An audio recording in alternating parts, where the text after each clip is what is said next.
حالانکہ وہ non alignment policy پہ چلتے آئے ہیں, بٹ میں نے آپ کو پہلے بھی بتایا تھا یہ کولڈ وار کے بعد آپ نے زیادہ رجحان جو ہے وہ انڈیا کا روس کی طرف دیکھا, اور اس کے بعد پھر یو ایس کی طرف بھی آہستہ آہستہ شروع ہو گیا. سوویت یونین کے ٹوٹنے کے بعد کوشش یہ کی گئی کہ ہم روس کے ساتھ تو جو ٹریڈیشنل تعلق ہے اس کو قائم رکھیں ہی رکھیں, امریکہ کی طرف بھی بڑھا جائے, اور پھر بات اسٹریٹجک پارٹنرشپ تک پہنچی.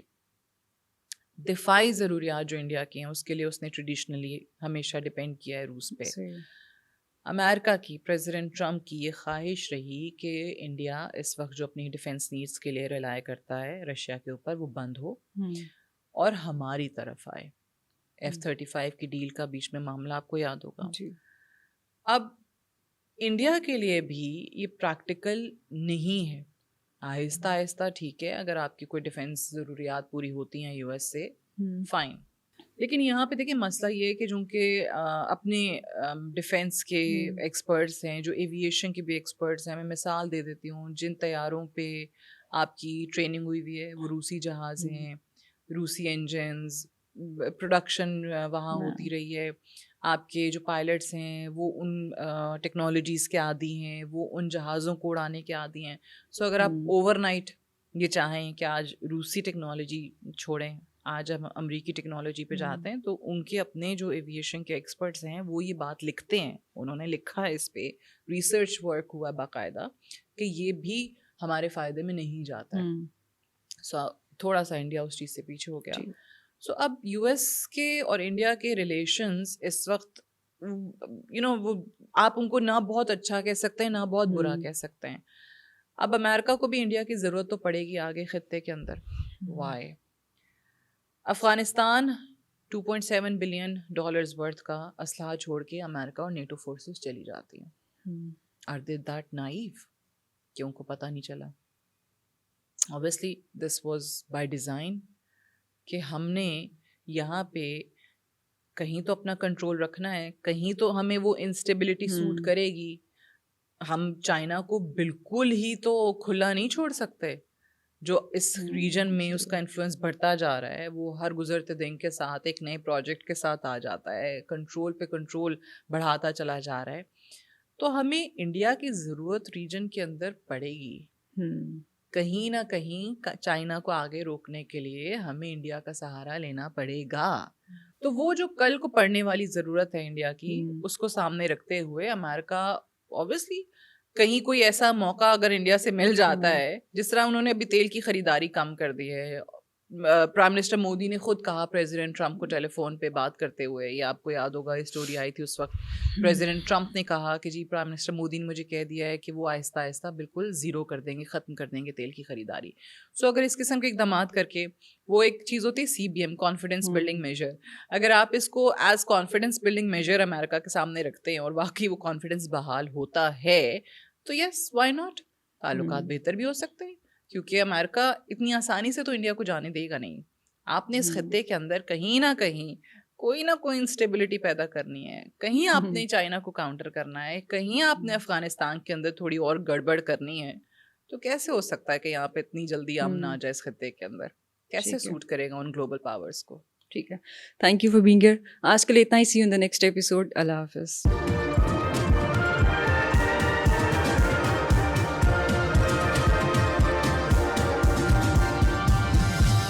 You are watching Apna Watan.